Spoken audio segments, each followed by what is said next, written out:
Hello hi welcome back to my channel Geeta arts. I hope ಎಲ್ಲರೂ ಚೆನ್ನಾಗಿದ್ದೀರಾ ಅಂದ್ಕೊತೀನಿ. ನಾನು ತುಂಬ ಚೆನ್ನಾಗಿದ್ದೀನಿ.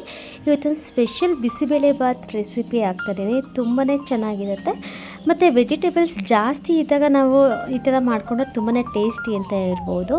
ನಾರ್ಮಲಾಗಿ ಬೀನ್ಸು, ನವಿಲುಕೋಸು ಮತ್ತು ಕ್ಯಾರೆಟು ಸಾಕು. ಬಟಾಣಿ ಇದ್ದರೆ ಹಾಕ್ಕೊಬೋದು. ನಾನು ಕಡಲೆ ಬೀಜ ಹಾಕ್ಕೊಂಡು ಮತ್ತು ಅಕ್ಕಿ ಎಲ್ಲ ಹಾಕ್ಕೊಂಡು ಕೂಗಿಸ್ಕೊತಾ ಇದ್ದೀನಿ. ಇದು ಸಪ್ರೇಟಾಗಿ ಅಂದರೆ ನಾವು ಬೇಳೆ ಎಲ್ಲ ಕೂಗಿಸ್ಕೊಂಡು ಒಗ್ಗರಣೆ ಸಪ್ರೇಟಾಗಿ ಹಾಕೋದು ಟೇಸ್ಟ್ ಡಿಫ್ರೆಂಟಾಗಿರುತ್ತೆ. ಸೊ ನಾನು ಇಲ್ಲಿ ಕುಕ್ಕರ್ಗೆ ಏನೇನು ಆ್ಯಡ್ ಮಾಡಿದ್ದೀನಿ ಅಂದರೆ ತೊಗರಿಬೇಳೆ, ಅಕ್ಕಿ, ಕ್ಯಾರೆಟು, ಬೀನ್ಸು, ನವಿಲುಕೋಸು, ಸ್ವಲ್ಪ ಉಪ್ಪು, ಅರಿಶಿನ ಹಾಕ್ಕೊಂಡು ನಾನು ಸ್ವಲ್ಪ ಕುದಿಸ್ಕೊತಾ ಇದ್ದೀನಿ. ಡೈರೆಕ್ಟಾಗಿ ನಾನು ಕ್ಲೋಸ್ ಮಾಡಿ ಕೂಗಿಸ್ಕೊತಾ ಇಲ್ಲ. ಬಿಕಾಸ್ ಏನಕ್ಕೆ ಅಂದರೆ ನಾವು ಈ ಥರ ಕುಕ್ಕರ್ ಇಟ್ಟಾಗ ಒಂದು 5 ಮಿನಿಟ್ಸ್ ಈ ಥರ ಕುದ್ರೆ ತುಂಬ ಚೆನ್ನಾಗಿರುತ್ತೆ. ಹಾಗಾಗಿ ಆಮೇಲೆ 1 ವಿಸಿಲ್ 2 ವಿಸಿಲ್ ನಾವು ಬೇಯಿಸ್ಕೊಂಡ್ರೆ ಸಾಕಾಗುತ್ತೆ. ಸ್ವಲ್ಪ ನಾನು ಎಣ್ಣೆ ಹಾಕ್ಕೊತಾ ಇದ್ದೀನಿ. ಯಾಕಂದರೆ ಇದು ನಾನು ಕುಕ್ಕರ್ ಫುಲ್ ಬೇಯಿಸ್ಕೊಳೋದ್ರಿಂದ ತುಂಬ ಚೆನ್ನಾಗಿ ಅದು ಸ್ವಲ್ಪ ಬಿಡಿ ಬಿಡಿ ಆಗುತ್ತೆ. ಹಂಗಾಗಿ ನಾನಿಲ್ಲಿ ಎಕ್ಸ್ಟ್ರಾ 1 ಗ್ಲಾಸ್ ನೀರು ತೊಗೊತಾ ಇದ್ದೀನಿ. ಇವಾಗ ಟೋಟಲಾಗಿ ನನಗೆ ಎಷ್ಟು ಬೇಕೋ ಅಷ್ಟು ಅದಕ್ಕೆ ನಾನು ನೀರು ಹಾಕ್ಕೊಂಡು ಕ್ಲೋಸ್ ಮಾಡ್ಕೊತಾ ಇದ್ದೀನಿ.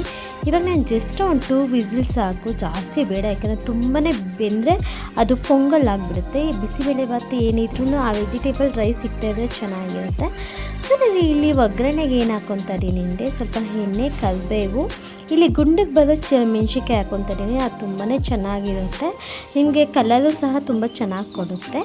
ಆಮೇಲೆ ಸ್ವಲ್ಪ ಒಂದು 4 ಈರುಳ್ಳಿ ಚಿಕ್ಕ ಚಿಕ್ಕದು ತೊಗೊಂಡಿದ್ದೀನಿ. ಸಾಂಬಾರು ಈರುಳ್ಳಿ ಅಂತ ಅಂದರೆ ಓಕೆ. ಮತ್ತು 1-2 ಹಸಿಮೆಣ್ಸಿನ್ಕಾಯಿ ಮತ್ತು 1-2 ಟೊಮೊಟೊ ಹಾಕ್ಕೊಂಡು ನಾನು ಇದು ಚೆನ್ನಾಗಿ ಫ್ರೈ ಮಾಡ್ಕೊತಾ ಇದ್ದೀನಿ.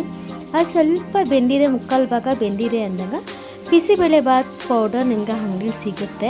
ನಾನಿಲ್ಲಿ MTR ಯೂಸ್ ಮಾಡ್ತಾ ಇದ್ದೀನಿ. ಇವಾಗಂತೂ ತುಂಬಾ ವೆರೈಟೀಸ್ ಬಂದುಬಿಟ್ಟಿದೆ ನೇಮ್ಗಳು. ಹಂಗಾಗಿ ನಿಮಗೆ ಯಾವ್ದು ಇಷ್ಟ ಆಗುತ್ತೋ ಅದು ತೊಗೊಬೋದು. ನಾರ್ಮಲಾಗಿ ನಾನು ಇಲ್ಲಿ MTR ಯೂಸ್ ಮಾಡ್ತಾ ಇದ್ದೀನಿ.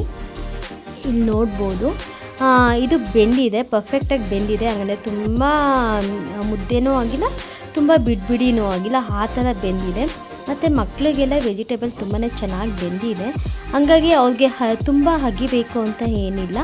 ನಾನು ಇಲ್ಲಿ ಏನು ಬೇಯಿಸ್ಕೊಂಡಿದ್ದೀನೋ ಅದನ್ನು ನಾನು ಇಲ್ಲಿ ಪ್ಯಾನ್ಗೆ ಶಿಫ್ಟ್ ಮಾಡ್ಕೊತಾ ಇದ್ದೀನಿ. ಇದನ್ನು ಮಾಡಿಕೊಂಡು ಒಂದು 5 ಮಿನಿಟ್ಸ್ ನಾವು ಚೆನ್ನಾಗಿ ಮಿಕ್ಸ್ ಮಾಡ್ಕೊಬೇಕು.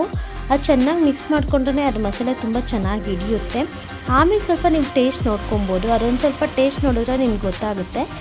ಯಾಕಂದರೆ ಬಿಸಿಬೇಳೆಬಾತಲ್ಲಿ ಸ್ವಲ್ಪ ಉಪ್ಪು ಕಮ್ಮಿ ಇರುತ್ತೆ, ನಮಗೆ ಗೊತ್ತಾಗಲ್ಲ. ಬೇಯಿಸ್ಕೊಬೇಕಾದ್ರೆ ಒಂದು ಉಪ್ಪು ಹಾಕಿರ್ತೀವಿ ಮತ್ತು ಒಗ್ಗರಣೆಗೆ ಹಾಕ್ಕೊಂಡಿರ್ತೀವಿ. So totally ready.